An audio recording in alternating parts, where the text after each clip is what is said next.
Hi, everyone. Can you hear me?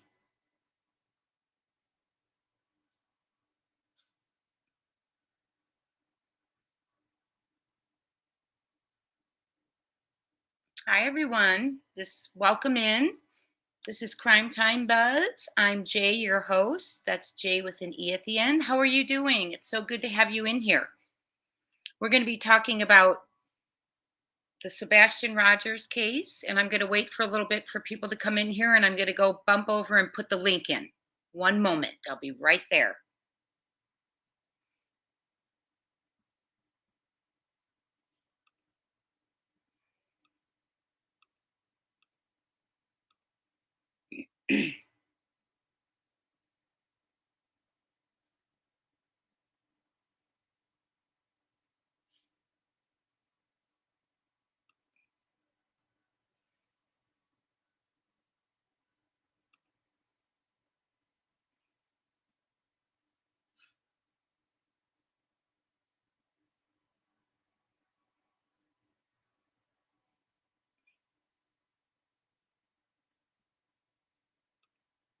Okay. Hi, everyone. Hi, Julia T. It's so good to see you again. It's been a while since we've been on a live together. I think the Michael Vaughn days and summer days. Hi, Ginger Girl. Thank you so much for being here. I am feeling a little bit better. It was quite a week. There's been a lot going around at school. Kind of scary. Some kids had COVID and just lots going on. Hi, Mandy Moo. How are you? Well, we've been talking about Sebastian Rogers, and I have been watching all of that the mob crew's been doing with the calculations and the measurements and the overlays and the way he adjusted it. Amazing. And so I've been kind of thinking, well, okay, we might talk about inside job, outside job. How does this help us determine, whether it's an inside job and an outside job? And so I took the time and distance and the time that they were usually here. And I'm sorry, I just got distracted by the comments. Forgive me, it's been a while since I've been live. So I took the time and the distance, the normal walking rate, and some other elements, and it's kind of fascinating because to me, it just, and then you throw in the locked house, right? So it just fascinating. So we're going to wait just a couple of minutes and just for people to come in, and I want to say hello to everyone. Oh, thank you so much, Robin. I appreciate that. I really, really do. It's been a while. Hi, Pam. It's been a while, so I hope I'm doing this and you can all hear me and everything. So I want to show you one little thing here. I'm going to share my screen for a second. Wait. No, I'm not. Hold on. Share my little screen while we're waiting.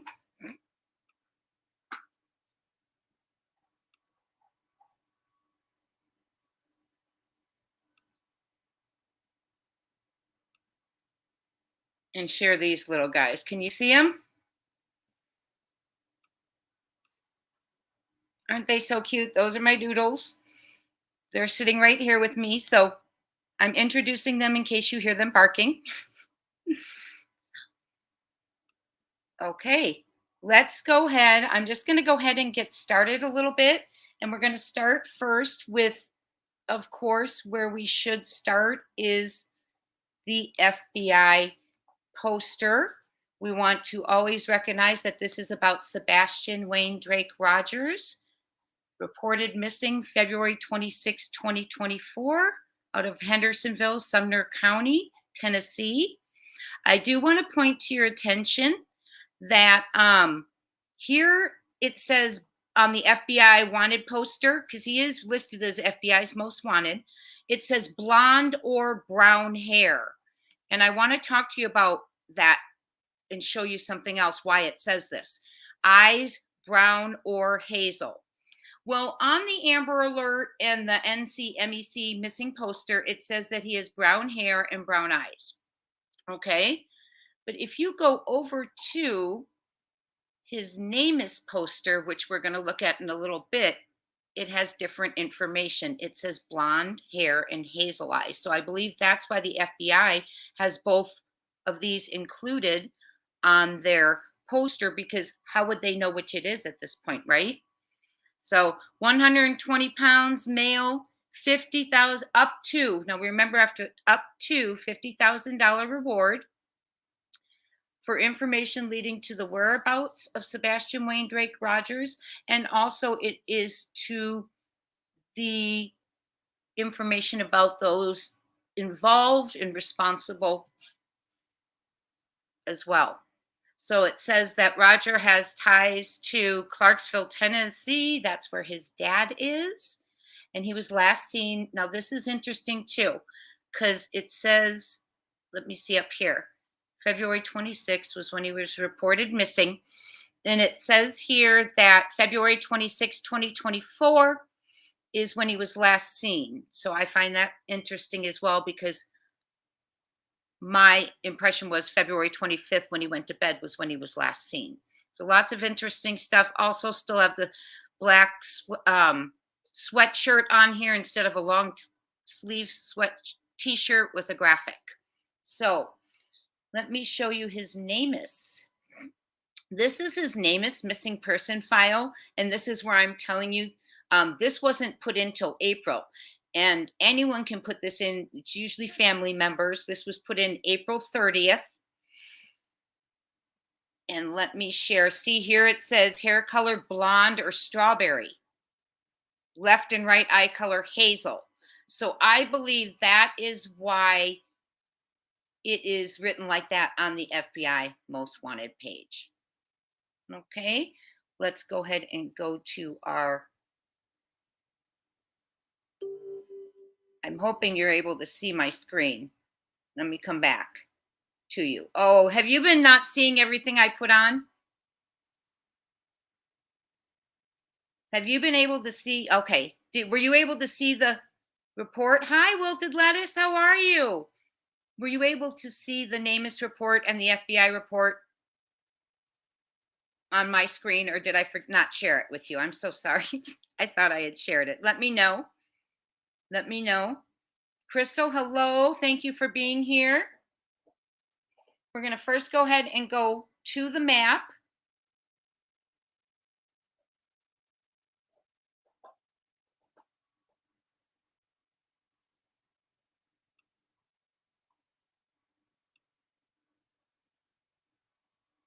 Sorry, guys.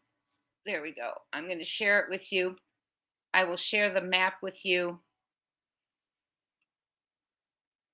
Welcome in, everyone. Thank you so much for being here. Let me share my screen, get you the map up here. Very interesting with calculations and what you can do, because sometimes the numbers just don't lie. Let me see if this is the one I want. No. There it is. Okay.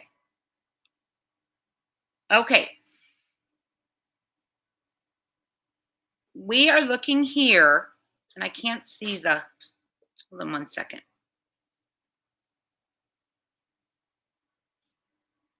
We are looking here at where, according to the neighbors who are helping out the mob crew, the car pulled up.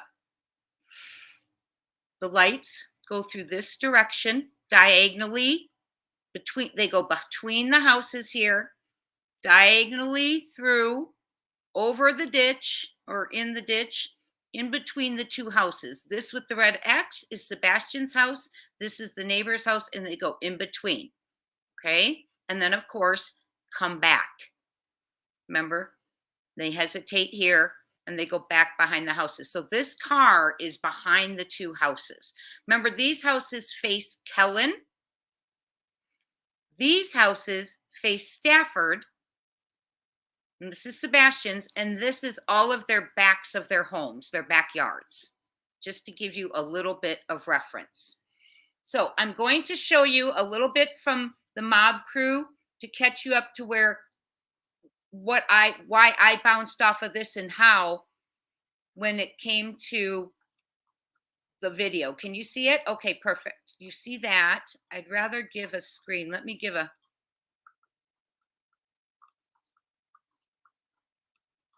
okay, I'm going to do this. Okay, so we're going to go ahead. I'm going to share my screen again. We are going to watch just a couple moments that are very relevant in the Mob Cruise video. I don't want to show all his work, but I do want to show you what is relevant for our video today, for our live today.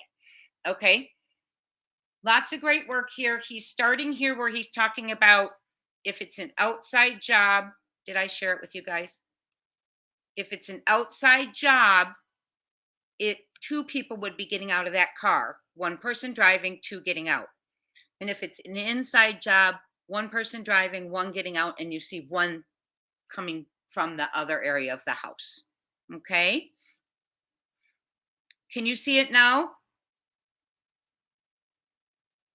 Sebastian is so cute.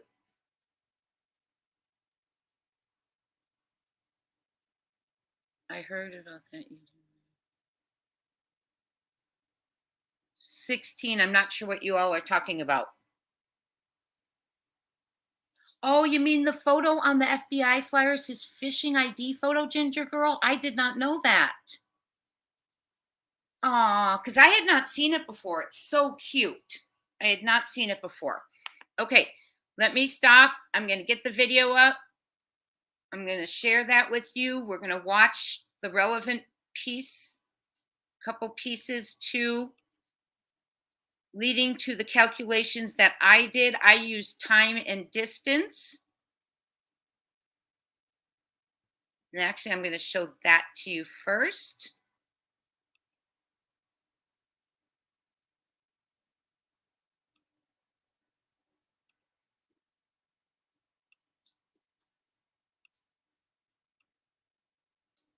Okay, sorry, guys. Okay. Okay, this is the first thing I wanted to share with you. How long does it take to walk 400 feet? When I did the measurements on Google Maps, I got about 360 feet from the parked car to in between the houses. And the mob crew said it was about the length of a football field, which is 400 feet. Well, it says here, and I wish I could blow this up for you guys. It says that the average person, I lost it. The average person, oh, guys, I lost it. Darn it. Let me see what you're looking at. Well, the average person walks 400 feet in 1 minute, 52 seconds. Okay. So the first thing I did is I wrote down 1 minute and 52 seconds. That's one way, correct? So that's one way. And that was with an average pace of about 3 miles per hour, because it says that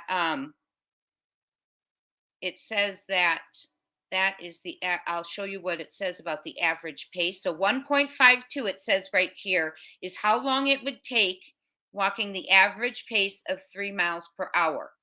And then I'm going to show you next. Lots to show you before, so it makes sense. Okay, bear with me. Okay, see where it says 1.5. Let me go back there. Okay, so now this one that you're looking at, it's telling you that the average walking pace is 2.5 to 4 miles per hour. Okay, according to the Centers of Disease Control and Prevention. So I took 3 miles per hour. Okay, I didn't go in the middle. I went a little under, giving them the some extra time. You know, I didn't want to say they were cruising through at 4 miles per hour. So I wanted to give some grace for the sake of us attempting to do this. And then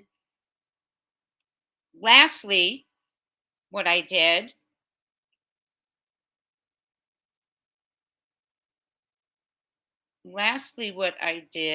was, and I'll go ahead and I'll just ban this user. By the way, everyone, please remember in the comments, please do not use any other creators' names. Be respectful to me and my audience and to anyone we are discussing in the case, please. And to each other. We can agree to disagree, please. Okay. So, sorry about that. I had to get that little troll out of here. So, let me go ahead and present the next screen that I was going to share with you. And we have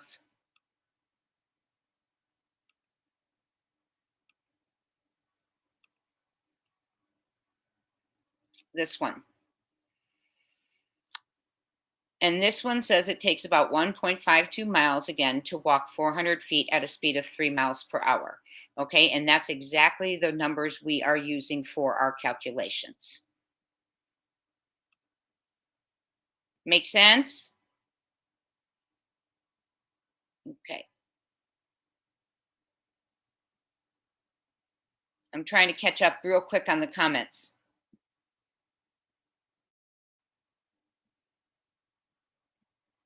Ginger girl, what do you mean why he put 16 makes no sense? What are you all talking about?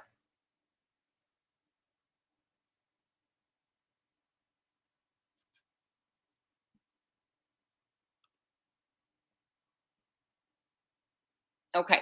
Well, we're going to go ahead now. And so what I did is I took the time it takes to walk the 400 feet to the house. I'm going to stop sharing right here. I took the time it takes to walk that 400 feet to the house and back versus the time that the neighbor Bobby said the car was on foot camera, which was 3 to 5 minutes. It was there. Okay, 3 to 5 minutes. Now think about that. There and back in 3 to 5 minutes. I know, I'm sorry, Rosebud. It is math. I'm an English teacher. Math is tough for me too. So, and Robin, I'm wondering why they put up that money too. And we'll talk about that as well. I'm writing it down that we discussed that, the reward. Okay. So I took 1 minute, 52 seconds to get the 400 feet one way. Now, allotting for the ditch, I believe we should go ahead and give a couple extra seconds. And we're going to do that in both scenarios. I just want to make sure I say hello to everyone who's in here before we get to the math, right, Rosebud? Oh, the man offering it. Okay, said he was 16 years old. Interesting. Okay, so I'm sure most of you have seen the Mob Crew and his video. But before we get to my math, for those of you who haven't seen it or aren't aware of the path we're talking about, I want you to listen to this just for a couple minutes, a couple of different clips from here. Hi, Massachusetts. Hi, Karen. Thank you so much for being here. I'm going to share my screen. We're going to watch this.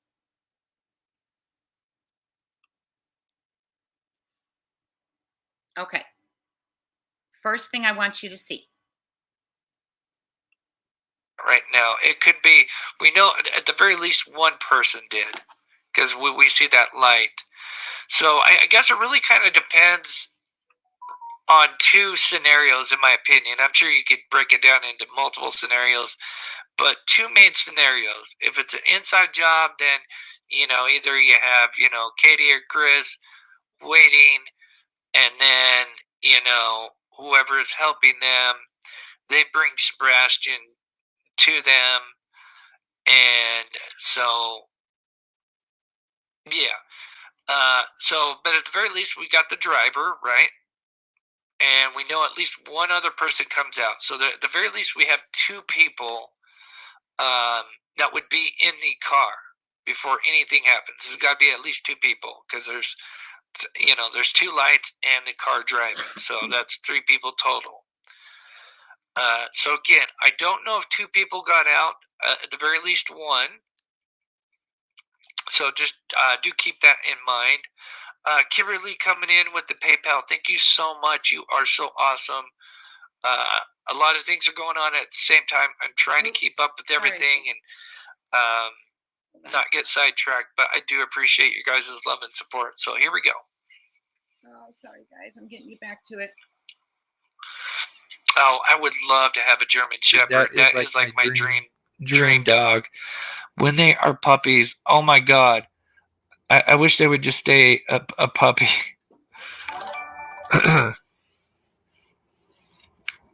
Okay. 4x4, good to see you. If a 15-year-old is going to run away, would they know all about cameras and think to block or jam them? Hold on one second.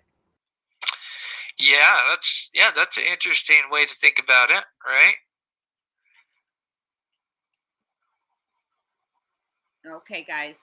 So you kind of have the gist of it as to. So again, the only reason, like I said, I show this is because eventually we do see two lights going on. So again, it just all kind of comes down to whether. Okay, and I want to show you all the lights. If there's some of you who haven't seen it, so you know what we're talking about there. Hold on one second. And I think it's right here. Okay, there we go. We're going to go to 20 minutes. We don't have any McCain Republicans in here, do we?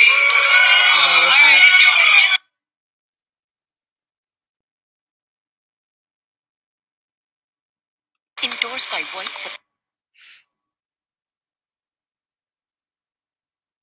Best time buying crypto? Psychopath.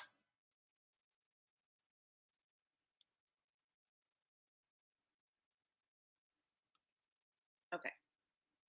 Understand there's some skeptics about where the left. Okay, I'm going to take you to.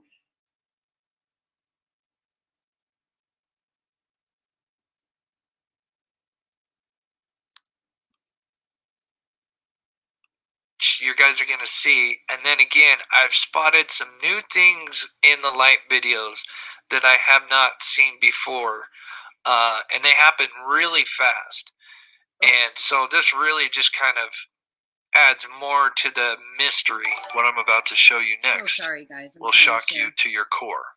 Because the angle of the camera is not quite level, shows the potential abduction. Off the front porch, the dogs cut to the right. They go all the way down the side of the house, along the fence. So it's the back side, or that right. And this is CP talking about if you're looking at my house, okay, it's going to be the right-hand side. So this is also what really kind of shook things up, is once I put those lights together and where they were coming from, and then coming out of Chris Proudfoot's own mouth of where the scent of the dogs went, and the fact that he says they went diagonally through the yard, which is exactly the same direction the lights go, is just really wild. On the fence, the dog comes all the way back up into the yard, and then it cuts diagonally to the house next door. Steve Johnson. Okay. Yes, Crystal. And that's some are sensitive to loud noises, materials. This is a combination of the path the lights were going, many different and things. according to what Chris Proudfoot claims, the direction of where the scent dogs went. In my opinion, it's clear that they are taking the same exact path. According to my overlay, Chris Proudfoot, and what the neighbors have mentioned, they all line up. Is this just some crazy coincidence? I believe not. And then it cuts diagonally to the house next door. That's through their backyard. And then it cuts diagonally to the house next door. That's through their backyard. As I mentioned earlier, I spoke to a local who knows the neighborhood and some of the neighbors very well. Yeah. While I share the new information told to me, I will be showing a recreation of the events that allegedly happened that night. Now we know more. Footage has been released, but in my opinion, the order in which the videos have been released may not reflect the correct. So this is one thing. And that's what I want to talk to you guys about. Okay, so I'm going to come back to you. I'm going to stop my screen, and I want to talk to you for a little bit. Okay, so neighbor Bobby said the car is there for 3 to 5 minutes. Think about that, 3 to 5 minutes, okay? And so we have 400 feet to go. and it takes 1 minute and 52 seconds at a 3 mile per hour pace. Okay, which is average. It's not fast. It's 0.5 over the slowest. I gave some grace for the sake of the scenario. Okay, and so we've got 1.52 seconds. Let's say we're going to add a few seconds for the going through the ditch. So at the most, we'll give them 1.55 seconds to go one way in between the houses. Let me show you. Oh, sorry, I got to share with you again.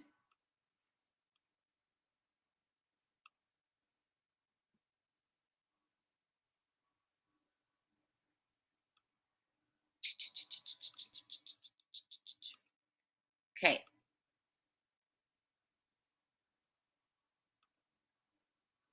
Come on. Here it is. I'm going to share this with you. So here they get out of the car and they go between these two houses. And I have a photo for you that's much easier to see how they right between these houses. And then they come. So this car is on Kellen Lane right here. They come through. Remember, these are everyone's backyards. These homes face Kellen. Sebastian's home with the red X and the neighbor face Stafford. So this is everyone's backyards. They're backdoor neighbors, so to say. So it comes through, goes diagonal. The ditch is there, comes through in between the houses. They have now arrived at Sebastian's house. So I want to talk about that. So they've arrived at Sebastian's house. Now let's do scenario 1. An outside job. Okay. And I'm going to stop sharing my screen and talk to you for a second. And I'm looking to see what you all are talking about.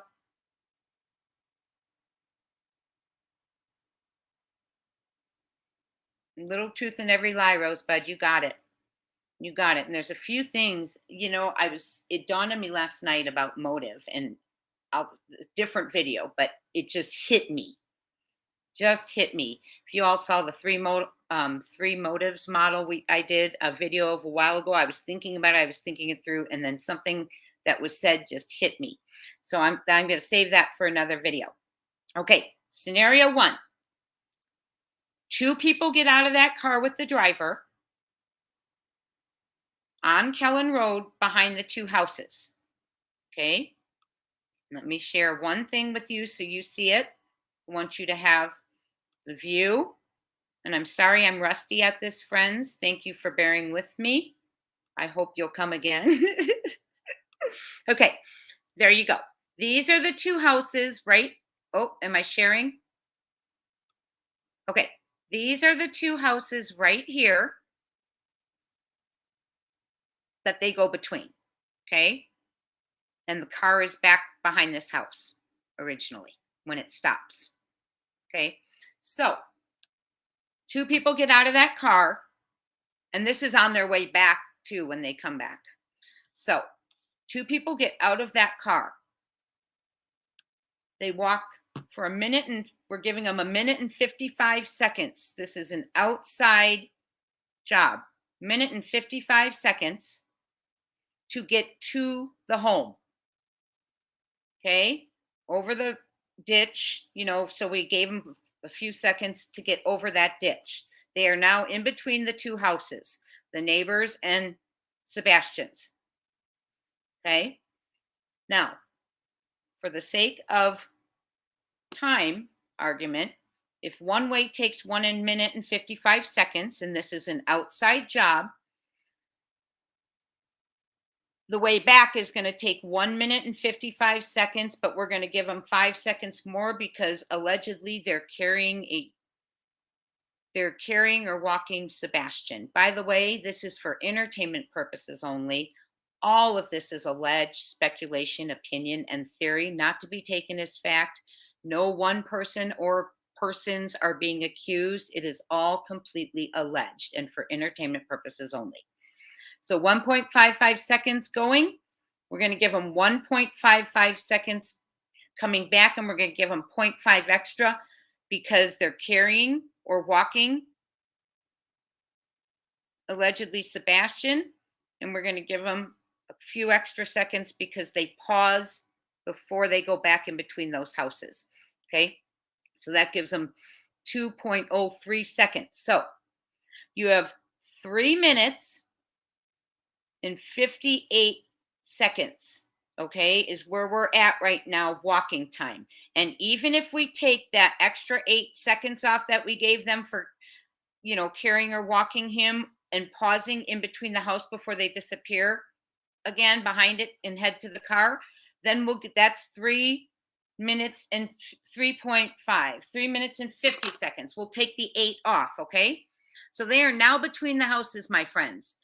It's 3 minutes and 50 seconds. The car was there for 3 to 5 minutes, according to neighbor Bobby on the footage. So they have, if this is an outside job, they have 1 minute at the most, 1 minute and 10 seconds. Okay. If we're going with the 5 minutes, let's say 3 to 5 minutes, 1 minute and 10 seconds to get into a house that is completely locked, find Sebastian, dogs barking, most likely, whatever the case is, get out of the house and head back. Okay. So if you've got 3 minutes and 50 seconds and we're giving them 5 minutes of that car being on the footage, even though it said 3 to 5, they have 1 minute and 10 seconds to find access to the house, quiet the dogs if they need to, find Sebastian if they don't know where his room is. This is an outside job. Get Sebastian, get him out of the house, have Sebastian relock the code pad, and start walking. All within 1 minute and 10 seconds. What do you think? Is that possible?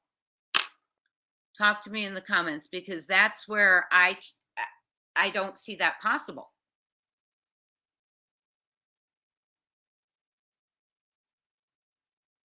I'm reading Rosebud. I'm reading your comment. I have thought too, what if the person who went to the house came back with Sebastian?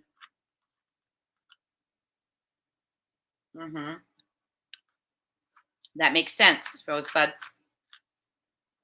I know, Ginger Girl, it does, doesn't it? It seems crazy.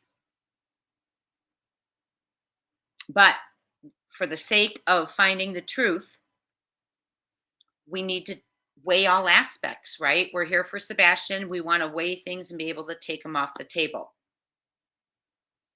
Exactly, Marlena. Welcome in, by the way. Not seen on camera. No scent from there.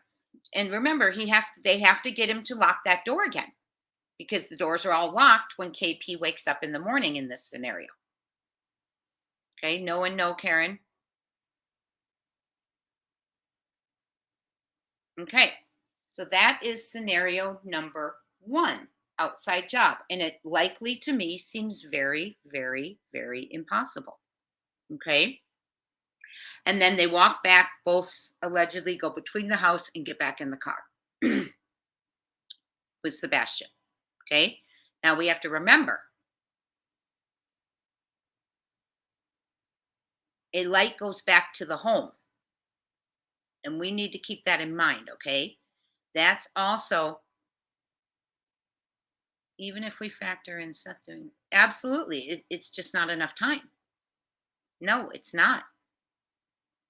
Because he would not be able to access that house. So no, it has to be someone who had access to that house. And let me explain why, okay? So we've done the outside job. And how did they get in? Remember, it said there was no evidence of breaking and entering. Okay.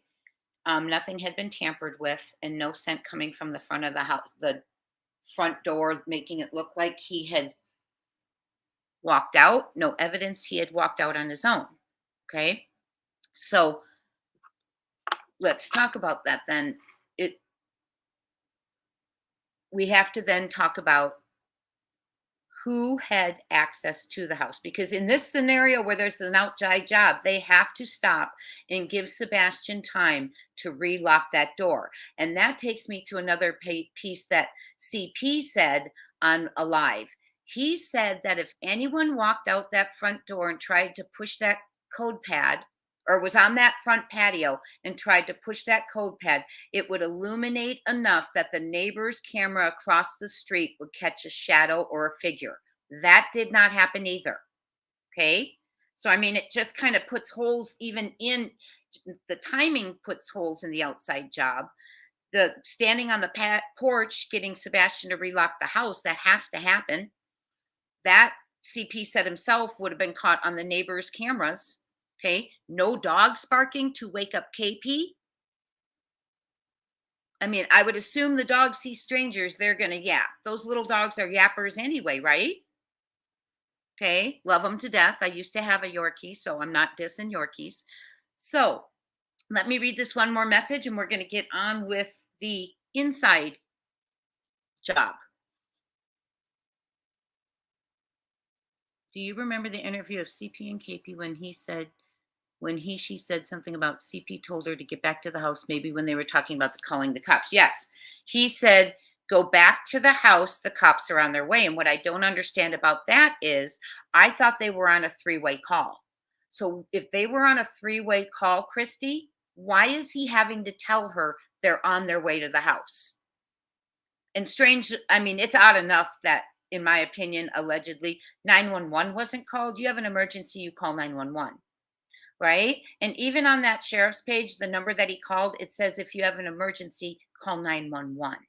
I mean, he's very lucky that someone even answered, because I don't think they opened that early. One of my wonderful subscribers, you sent me the time they opened, and it was well after 6:20 in the morning.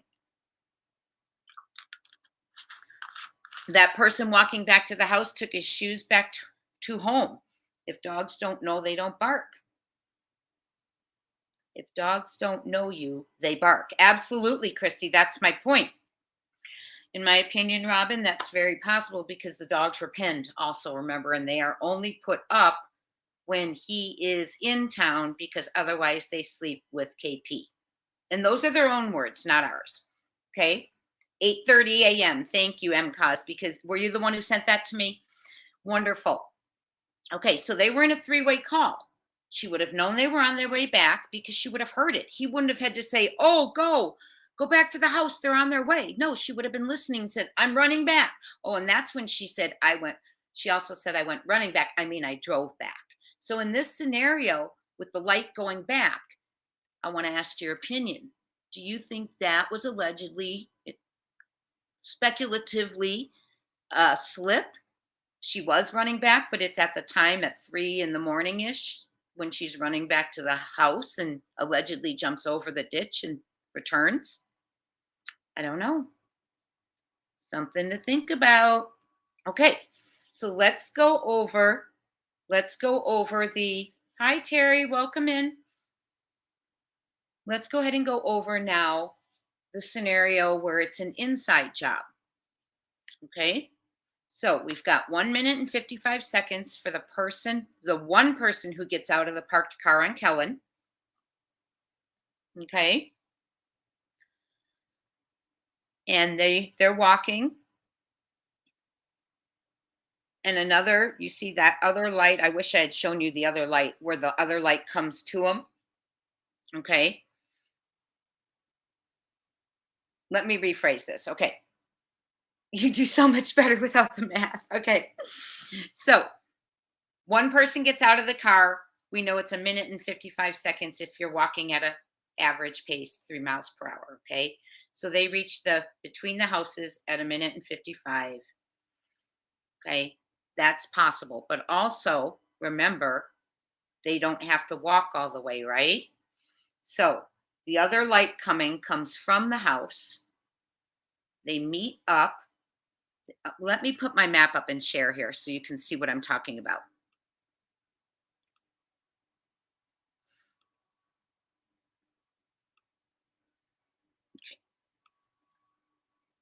Okay.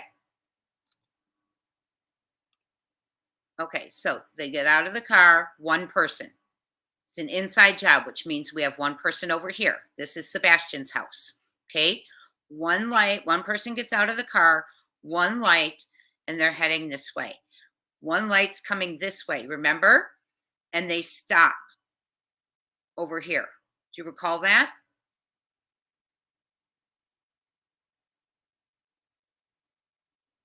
Okay. So we're talking this person here and this person here being in these backyards. My question to you is, the one light comes and waits here and then, oops, sorry. Oops. Okay, there, that's better. I hope I can get out of that.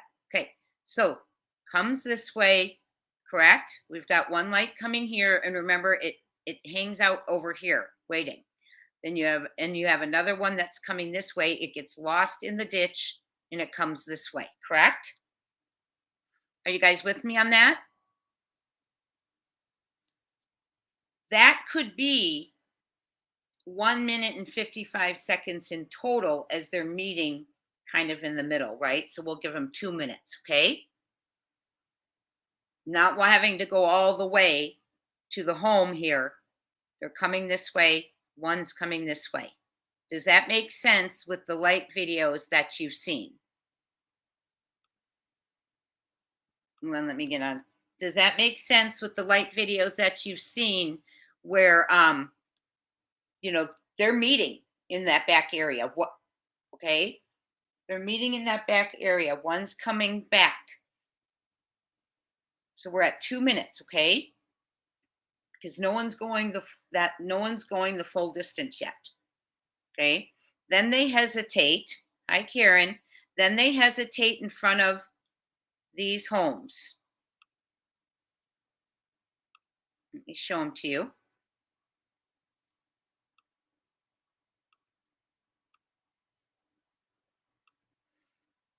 They hesitate about right here between the two homes for a couple minutes or a couple seconds. Okay. And then the light disappears between the two houses, right? And goes back to the car, which is parked, starts to pull around on Stafford, okay? So with this scenario, the one light doesn't even have to go the full 400 feet, correct? One is coming to it, which that means that could give them 2 minutes right there. They pause for a second right here. Yes, very ginger girl, that's what I'm thinking. Okay. And remember, we'll give them a few extra seconds for the ditch and having to be carrying or walking Sebastian allegedly. So we're at 2 minutes, 2 minutes and 5 seconds. Remember, the car was there 3 to 5 minutes. Okay. The one light disappears between these houses to the waiting car, and the other light goes back towards the house, jumps over the ditch. I keep saying bridge, forgive me. Jumps over the ditch and returns to the home. So if we take them, that light, them pausing at about 2 minutes and even 10 seconds, let's give them 2 minutes and 10 seconds, 5 seconds for the ditch, an extra 5 seconds because Sebastian is being walked or carried allegedly. So we'll give them 2 minutes and 10 seconds. In this scenario, if the car's there 3 to 5 minutes, that person who goes back behind that house right there, and they go back behind that house, they're at 2 minutes and 10 seconds. So they still have 50 seconds, even if we just count 3 minutes of the car being there. If we count 5 minutes, they have 2 minutes and 50 seconds to get to the car, put Sebastian in it. The second person jump in because one person's the driver. And then the other person start heading back to the house. And it can be done in the 3 to 5 minutes because you're not having to breach a locked house, right? You're not having to find a deal with barking dogs, not having to find Sebastian's room, wake him up, grab him, carry him, walk him, not having to hesitate if you go out the front door to have him do the code pad, which would have been identified because it would have been eliminated, or if you went out the garage man door and locked the codes or used the codes, because those are the only two doors that have the code Sebastian knows. Still, there would be hesitation, right? So then that scenario is the only scenario that I see, in my opinion, that could work because the house is locked. The house is locked when KP goes to bed, and the house is locked when KP wakes up, right?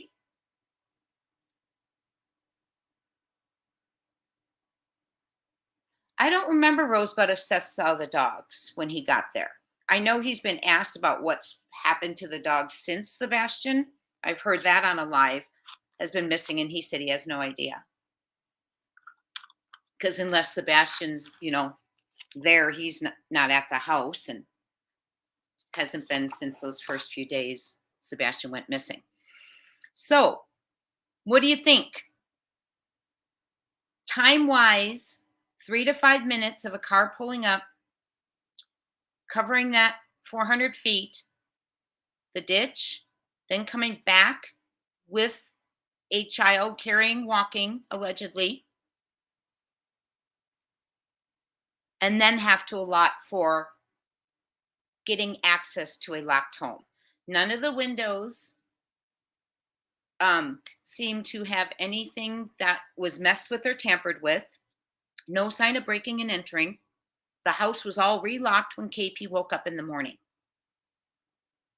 Okay, so there's not time based on what was caught on footage, allegedly, if this is the taking of Sebastian.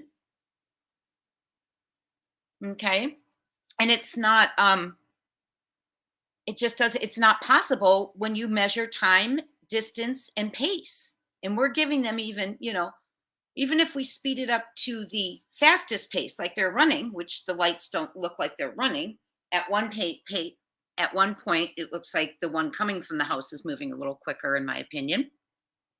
So Ellie said that they would not confirm that he was barefoot. Absolutely. I have that video on the channel. They said they could not confirm that he was barefoot, even though the mother believes to be so. They also said, law enforcement said, and this is really interesting, in the first hours, their first interview while they were out searching, Craddock said he was most likely, Craddock and that Ken Wiedner, I believe his name is, said he was most likely awake because he doesn't sleep at night. Now, that information is coming directly from the family. Okay, so I'm sorry, I lost my train of thought. I was looking at a comment. What was I saying? I'm sorry. So anyway, I don't know what I was saying. I lost my train of thought. But in order to access that house that is completely locked, and it's an outside job, not having any way to get in there, that would have taken time. That would have taken time. Karen, the scent would track to the spot of the waiting car. And Karen, let's go back to this video. I want to play this for those of you who may not have been in here. Your mask sort of disproves the outside bad actor theory. What does that mean? I'm not sure what you mean, TQ. Outside bad actor theory. I'm not sure what theory that is. I'll address it if you can clarify for me. Okay, thank you. Okay, so let me get to a couple comments real quick. What comes to mind for me is in the Waukesha Christmas parade, all that chaos took all like 3 minutes. Okay.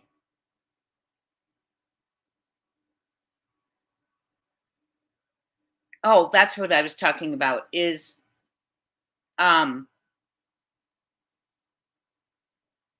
confirmed. LA law enforcement said in the beginning it was very likely that Sebastian had stayed up most of the night, and they were hoping he was sleeping during the day and not traveling so far while they were looking for him. Well, we know that information came from the family when on their initial visit, because this was very, very like in the early hours, days of day of the search. I think it might have been day one. Okay, so if he's a child and law enforcement was told, well, he doesn't sleep much, he's usually up and active. That's how law enforcement put it, up and active at night and sleeps during the day. If Sebastian was up, then you also have to deal with a child maybe resisting. If this is an outside job, he doesn't know them, he screams, or, I don't know. We don't know. And then, Karen, I am going to talk to you about this tracking to no, this abduction did not look like chaos. In my opinion, it was allegedly well thought out. We've got cameras that data loss starting on Friday night. So I know one theory is that they did a trial run Friday night. I'm wondering if they just came through and scrambled cameras to prepare for Sunday night. I don't know. Okay, Karen, I'm going to play this video for you so you can hear CP Christopher Proudfoot talking about the scent the dogs track diagonally through the yards. Okay, I'm going to turn it on, and I'm not going to. I will share it with you.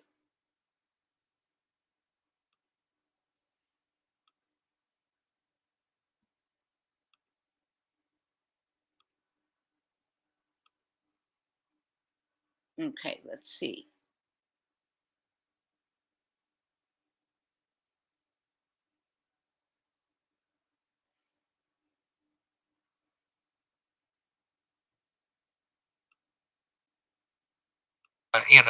Some of the locals have spoken to the homeowner that Hold on.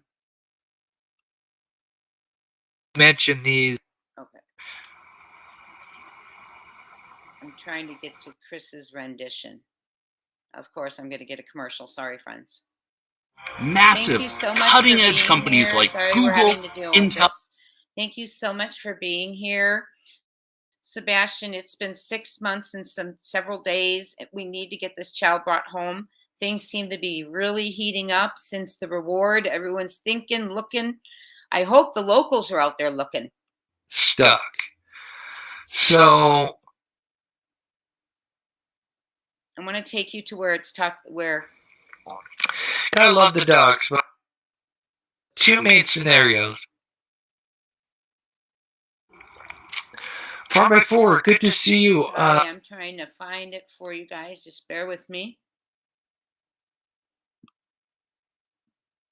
Let's just say this is an outside job. Is he being kicked?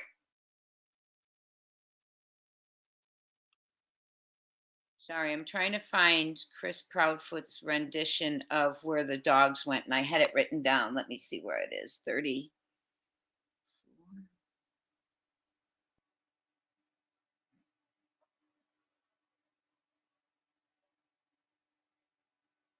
Bear with me, friends. We may have to listen to more than we thought. Hi, my name. I do want you to hear this lot so we know. Internet. So, if you. I'm going to try it right there.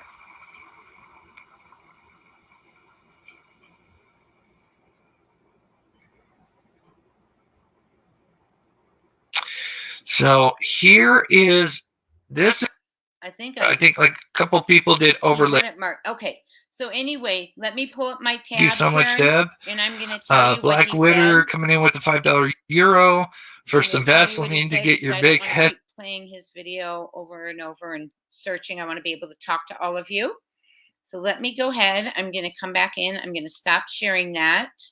And I'm going to show you this map, and I'm going to tell you the words that were shared by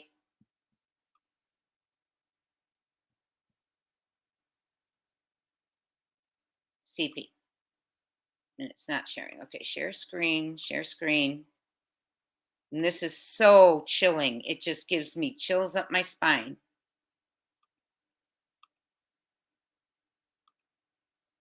Here we go. Okay. Okay. Karen, your question was, I still want to know, one question I want to ask. I've got a few questions I want to ask your guys' opinion of. You're all so bright, and I have some questions. One of which is that about the snacks. Before we get into the scent, Karen, and I promise I will address it. Were the snacks ever checked to see if they were packed, taken, sent with him? I don't know. I'm just curious because it would be easy to figure out because the shopping was done that day. Look at the wrappers that were under his bed and in the trash, and then see, is there a lot missing? Kind of a plan for a little, I don't know. It just dawned on me, were the snacks all there? I don't know why that seems so interesting to me, but I thought we should know. Okay, so here it is right here. Karen, what CP says himself is right here, Sebastian's house, right? That the dogs came out, went around the side of the house, diagonally through the neighbor's yard, onto Kellen, and down this way. Okay? See? Chilling, isn't it? He says it goes down here, from the house, behind the house, through yards, diagonally, he says, through the yard, this house, out here, and onto Kellen. And then they lose the scent. Okay? So, what do you think of that? That is, sorry, I'm getting behind on your comments. That is the path the lights take now that they have been adjusted, now that the mob crew has adjusted the overlay. Now you tell me, in your opinion, do you think that, you guys are amazing, by the way. Thank you so much for being here. We'd love to have you subscribe to the channel. Thank you so much. So,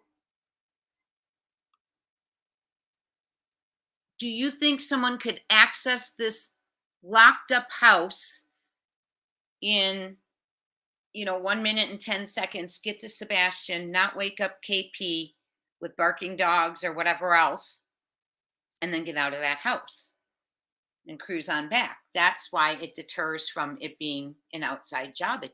There's no time. The time isn't there. When you do the distance, and I got 360 feet, but I'm going with 400 because the mob crew said 400, a football field, and so close enough. I was 40 feet off, we'll say.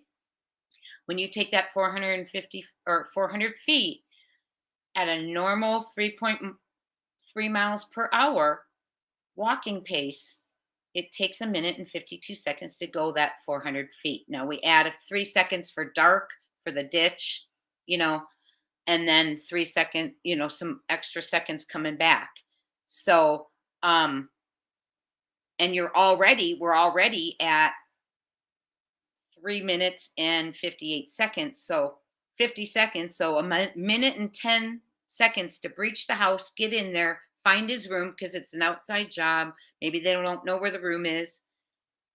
Get him, wake him up, grab him if he is awake, because we were told he's up, he's active at night, allegedly, and he was up when KP went to bed. Nothing's indicated that he went to sleep. As a matter of fact, I have another question to ask you. When KP walked in that room that morning, she said within a minute, she was already all that had happened. She had panicked, looked around, looked under the bed, called CP. But my question is, did she ever mention if the bed, when she did that initial look, was the bed made or slept in? Have any of you heard that? And for me, that's kind of important for two reasons. If he was awake and active, wouldn't he have screamed or something if someone came and got him? Yes, I'm going to talk about that too. I'm going to talk about that too. I'm glad you brought that up. We have a nurse in our community who told me that is a very, very, very strong medication. Okay, so I've got that down. I'll get to it. But so was the bed, do any of you know, was the bed made? Was he, indicating he may have still been awake when this occurred? Which means, if there's no screaming, there's no dogs barking. I don't know. And if he's sleeping, was he caught off by surprise or kept asleep somehow, some way, allegedly? I don't know. Yes, very vague. Very so interesting. Very, very interesting. I'm glad you brought that up, TQ Smooth. The bed wasn't mentioned. Okay, so I want all of you moms to put yourself in the position of a mother opening your child's door. I can visualize it. You know what you see. You may see certain toys, certain things out, gaming controls, signs, the socks maybe on the floor or over the bed frame, whatever it is, those signs, right? Those signs. And I've never heard her talk about any of those signs. Well, I opened the door and, maybe that's just her way. I'm just saying, you're right. I thought when I rewatched that interview, MCAS, and I hope I'm saying that right. His room was always messy and she didn't answer those questions. And I'd love to know, was the bed made? Was he active and awake when this went down? If he didn't scream, didn't wake up KP, who's allegedly the only one in the house with him that night, that's her alibi, then doesn't that make sense that he would probably know the person or have been asleep? I don't know. Okay, let's get to the medication. We have a nurse in our community who said it is a very, very, very strong medication. I'm hearing that they were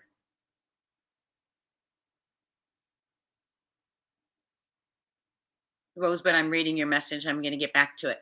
I'm hearing that they were starting to get him used to taking his own medication, but I've been looking for the live where that was said, so I don't want to, say that. Karen, you are as well. Perfect. Okay. So my question is this. I have heard, and I can't find the live, so if any of you know where this is, I would love to know, and please send it to me. My email is always in the descriptions at the top. Will you please let me know, did you hear that they had been teaching Sebastian, they being at the Proudfoot home when he's there, teaching Sebastian to take his medicine, his night medicine, at 7 p.m. and setting a little alarm to do so? Did any of you hear that on a live? I heard that referred to on a live, but I want to know which live that was said on. And then Karen, I have a question for you.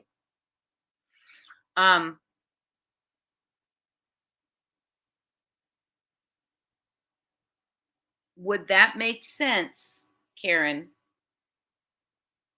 to give him medication, let's say allegedly at 7 p.m. right after he did the trash, and him still be up and active all night, or even still awake at 10 p.m.?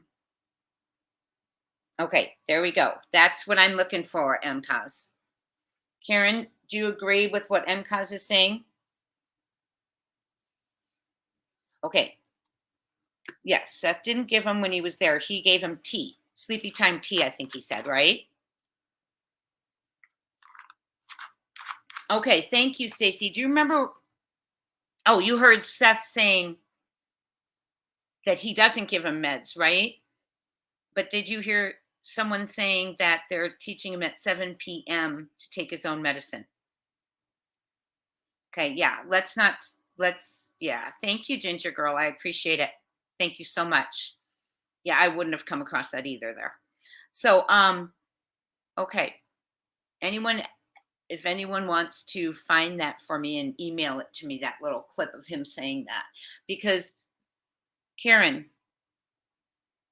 would he have been? Thank you, Crystal. You all are amazing. There's just so much out there, right? Now that I'm back to work teaching, I just cannot watch all the stuff that goes down, is said. So I appreciate you all. The one thing I want to thank you for, by the way, from the bottom of my heart, is when I've been in the classroom and something's going on, you're all posting me updates, and I appreciate that because I can't watch it all. So thank you.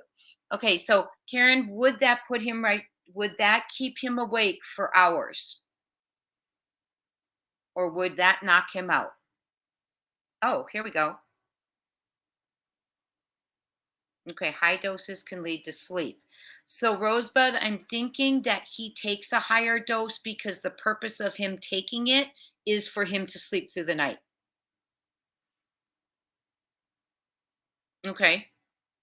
And will it knock you right out, Karen? Oops, sorry. It's my ring doorbell. Will it knock you right out, Karen?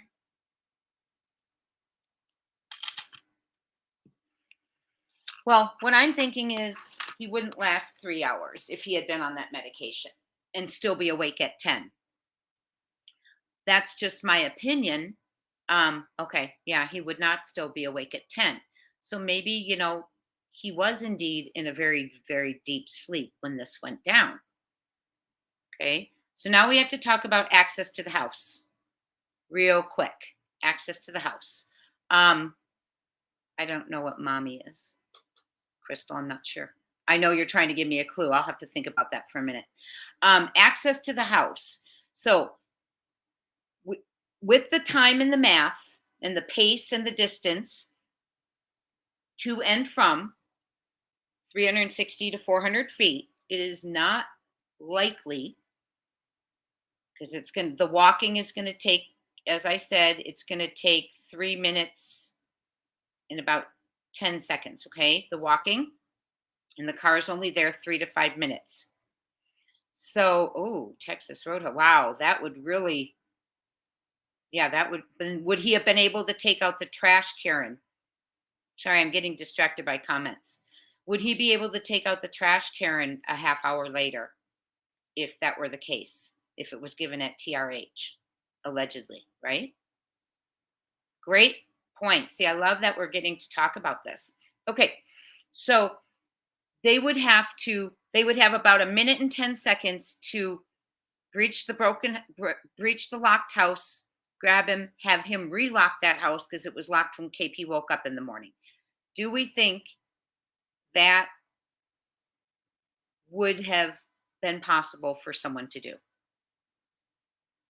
I do not, in my opinion. A minute and 10 seconds, barking dogs, worrying about a mom, waking her, finding his room, getting him out, having him lock the code pad, just doesn't make sense. Oh, so he would be able to take out the trash still? Okay. So let's say inside job, allegedly. If it's an inside job, allegedly, we know from being on Nancy Grace interview that only immediate family have keys or codes to the house. And I wish Nancy hadn't fed her that. And Nancy's fabulous. I just wish she had said, instead of saying does immediate family, I wish she had said who, because she said then he said, KP said yes. So we don't know specifically, does she refer to her and CP as the immediate family, or does she include his family that's in town? But anyway, regardless, only immediate family has access to the home, to the locked home. Okay. So I don't know who that is. I don't know, who specifically, other than immediate family? Could someone in immediate family have given out the code? Of course. Is that likely? I don't know. But in my opinion, this was planned. At first, I was thinking accident, and they got scared and covered it up, um, because she didn't check on him. Because do you remember that originally she said she didn't check on him? Okay. Originally, she said she didn't check on him when she heard the thud. And then next time she said, "Are you okay?" And he said, "Yes, mama," or whatever he said. So then she indicated she reached, then it was added that she asked him if he was okay and he responded. I'm allegedly thinking that may have been added to the story because she was getting a lot of pushback on not checking on Sebastian from the public and social media. Just my opinion. So then she added, "I said, 'Are you okay?' And he said, 'Yes.'" And that takes away that bit of pressure. Why didn't you didn't need to check because he responded to you. Just my opinion.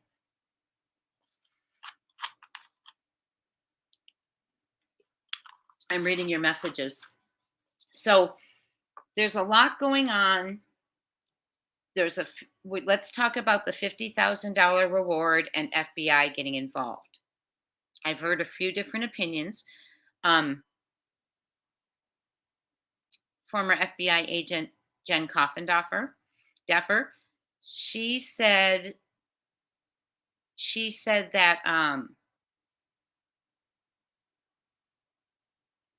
sorry, I'm reading that. Jen Coffindaffer, she was discussing the case on a video, and she had talked about, I forgot what I was getting to. Lost my train of thought, guys. What was I talking about? Darn it. Oh, hey, Gma. We're talking about the thud, right? And how you doing, Gma?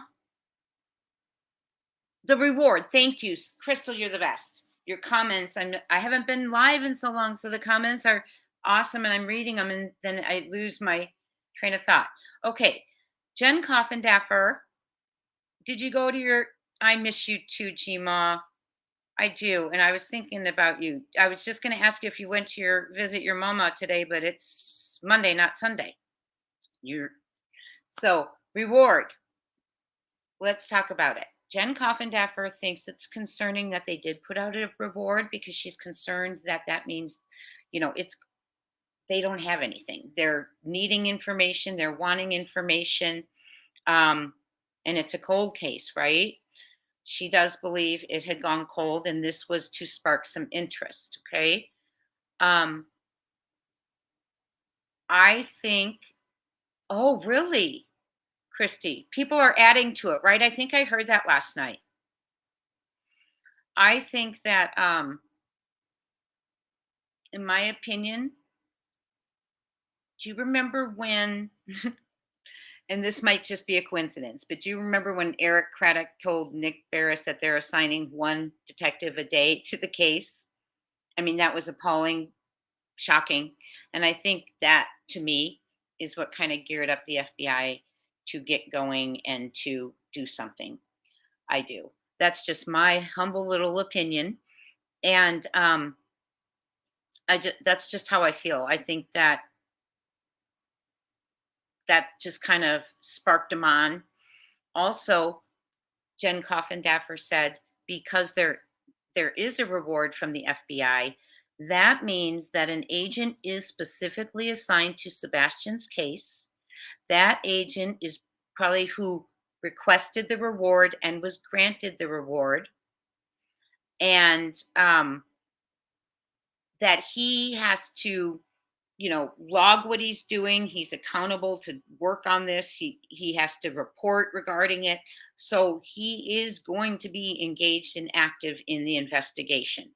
Now, what I'm hoping for is, um, that I'm just really hoping that that is going to just lead to so much more for Sebastian right now. Federal charges. Well, guess what? If we're talking about jamming cameras, that's a federal charge. Taking him across state lines is a federal charge. Okay. They're also talking about, the American embassies and the consulates. So, very likely in their opinion, he's out of the country. FBI agent Jen Coffindaffer seems to think he might be close by. So, really interesting. But that reward has really gotten him back out in the media. Now, also, yes, Gma. You're so cute. Federal charges is obvious in this case. Yes, Gma. You are correct. Okay. He also, one thing I wanted to bring up is that Jen Coffindaffer also said that being that there's an agent on, that's going to give it that recognition that we need to keep going. And I hope Rosebud, after I saw Rosebud, I have to agree with you there. And that's where I was kind of leading to. After I see the reward and things going on, I think the FBI is offering that reward because there's a few little pieces that they need, and they need someone to come forward and give them to them. Okay. I think they have put together, let's think about this. I would really hope that if YouTubers can figure out the lights, the overlay, the vehicles, distance of how long it took from vehicle to house, like we just did, and back. If everyone can figure out all these different things, and neighbors are sharing, and all different YouTubers are getting different pieces of information, I would hope to think that they have figured that out too. Right? I mean, I would certainly hope to think. So I hope they're close. I really do. I saw on one channel that said, and I don't know if the woman was telling the truth, because since the reward came out, I've gotten little things like, "Oh, he's here. Go look quick before they move him," and things like that. But well, I forgot what I was going to say. I wanted to bring up. Oh yes, he did send all of it, Ginger Girl, to the FBI. Oh, that's what I was going to say. And so I think they're close. I think they're just waiting for a little couple pieces of information. Hopefully, I'm praying so. Because remember, to do the landfill search, they had to have probable cause in order to get the search warrant. And probable cause means they had to create an affidavit. It's timely, providing plenty of information to show the reasoning to why they think or believed Sebastian Rogers was in the landfill, or something related to his disappearance was in the landfill. Okay. And remember, he went missing February 26th. They scaled back, I think, March 4th. And I think the landfill search was March 7th, right? March 7th. So that's about 10 days later only that you don't look in a landfill if you think a child just ran away, right? In my opinion, why would you be looking there? So I don't know. I think that they've had some ideas for a while. I think the FBI coming in is going to help out quite a bit. I do believe, and I'm going to be 100 honest with you, I think that Sonny Weatherton passing, rest in peace, and Eric Craddock stepping in as temporary sheriff and running for election for sheriff has slowed down the case. The priorities, I think, have gotten twisted, because after that, he assigned one detective a day, not even the same one, a rotating one a day to his case, to Sebastian's case. And Sebastian deserves so much more than that. So Let me go ahead and I'm going to read some of your comments now. I do believe it has to be an outside job. Time-wise, there is not enough time to cross that 400 feet, break into the locked house, have Sebastian relock the house, and get away all within the 3 to 5 minutes that the car was there. Let me know what you all think. Okay, I'm looking right here. Okay, it takes only 15 minutes to get home from Texas Roadhouse. Do we know what time that footage was of him? I don't believe I've ever heard the actual time they left.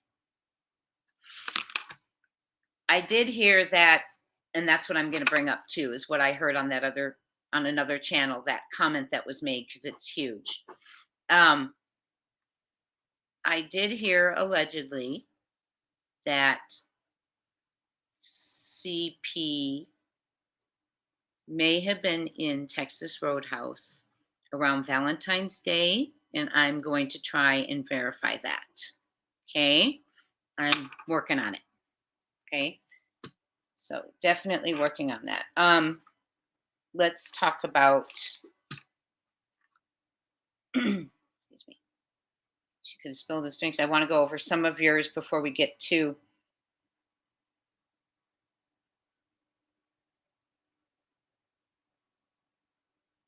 I hope it's up to 75 now, the reward. Is it just private people adding to it? Okay, I want to go through my notes too real quick.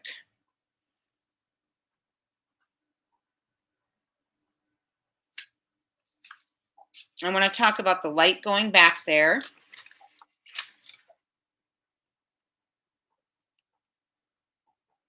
Okay, so if we've got a light going back to the house, and we have a locked house in the morning, we have a child missing, and we have one person in the home, by their own words, they ate dinner at 6 p.m. Thank you. By their own words, what does that tell you? The house is locked again in the morning.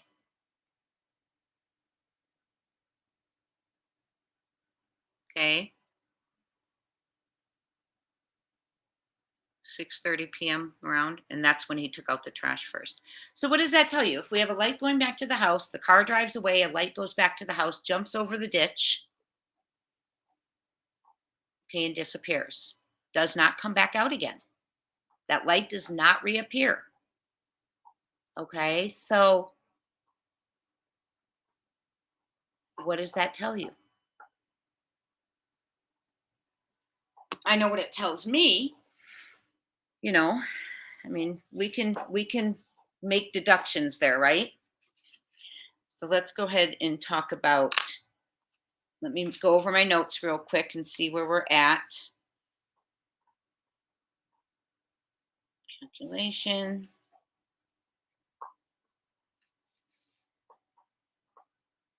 Do you guys, what do you guys think about the cameras being jammed up and down Kellen, and the car going up and down Kellen and then turning onto Stafford? Do you think that they came into the neighborhood and jammed them prior to on Friday night? And that's why and by the way, if you didn't see my video on the jammers, it says that it will show up like an internet loss. So that could be why the data was stuck on the 23rd, right? So that made sense to me.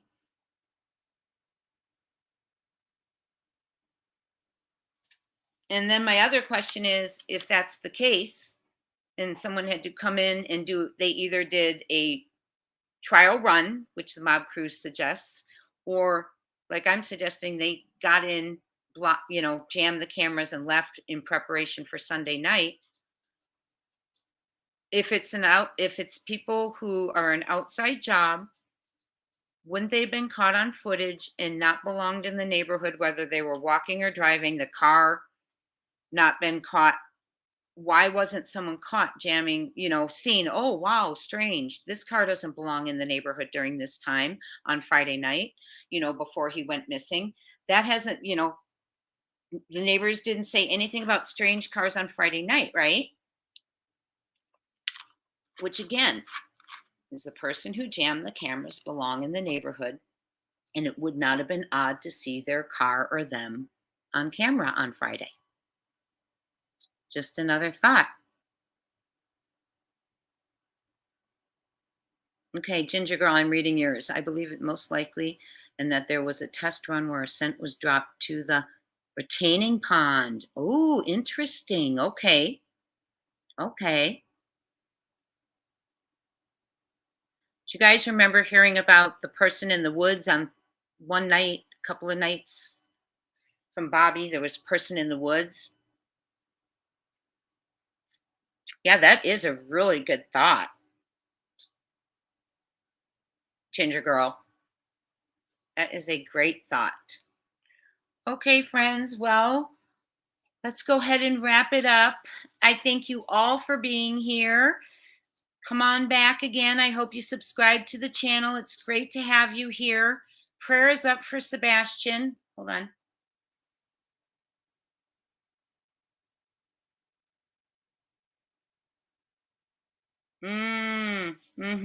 Karen, I'm reading your message. Yes. Do you think the sock was just dipped in or thrown in your opinion?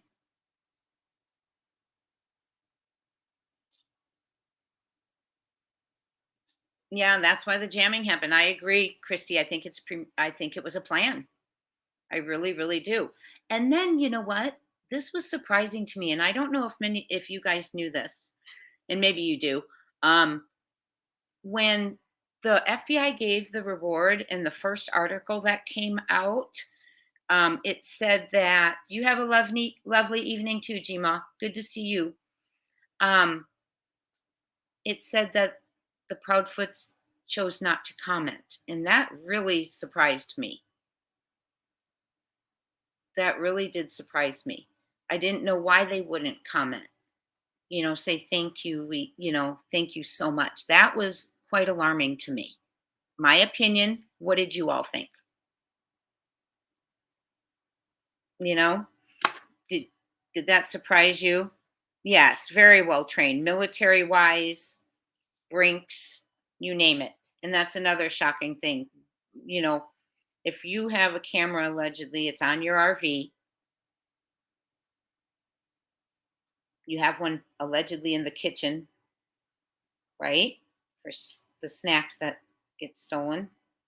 Why wouldn't you have one on the outside of your house? And then I know many of you sent it to me that another creator was there, flew a drone over. Thank you for doing that. And it showed that. Oh, thanks, Gma. I still do have you down as a mod. Thank you. And it showed that the bulbs were taken out. So very interesting. I think it is too. And Chrissy, I think the getaway car is huge. Yes, Robin. Now, okay. Tell me how because I was just going to finish my story. Now there was an article, and then Robin, I want to come.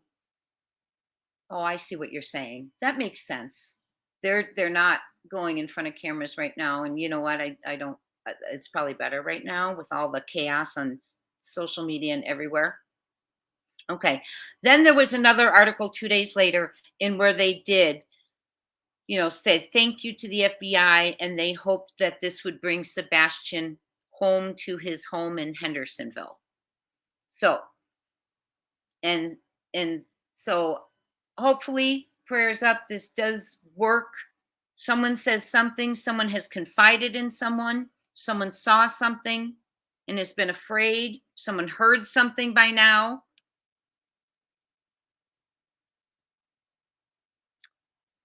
Thank you so much, Karen. We are going to keep hope alive because you know what? We don't know what happened. We're all speculating. Oh, great. Thank you, Ginger Girl. I appreciate you telling me. Oh, okay. I appreciate you telling me that. Oh, you are? Are you over by Summer Wells, Christy? Dear sweet Summer Wells, where's her reward? Where's her $50,000 reward? Thank you, Stacy Renee. Oh, I appreciate that. Well, friends, okay, lots to talk about. If you want to do me a favor, subscribe, share, like the video. Let's get it back out there. I've been working, so I've had a little bit less time that I've been on here and being able to engage. So let's get this out there. I think that time and distance is important. It shows logic and possibility and what is not probable. And what is not probable is accessing that locked house if you do not know how to get in. Okay, so what is probable is a person meeting up with Sebastian time wise, thus the second light. They hesitate, handoff is the hesitation allegedly, and then to the car takes off, and the one light goes back. So, one thing I will tell you is one neighbor did confirm to me that the silhouette in the window is accurate. And KP did tell her friend Laura that the silhouette in the window showed up. And that was day one. She said there was a silhouette in the window. So just to let you all know that. Thank you so much for being here. Share, like, subscribe, and I will see you soon, my friends. Happy Labor Day. Have a wonderful day. And thank you for giving me some of your time. Prayers up for Sebastian that he will be located. This child needs to be found. Thank you so much for being here. Talk soon. Oh, Morristown, Newport area. Hi, Christy. Okay. I'm sorry. I just didn't want to. Okay. You guys, you are a local for sure. Thank you so much for letting me know. Talk soon, friends.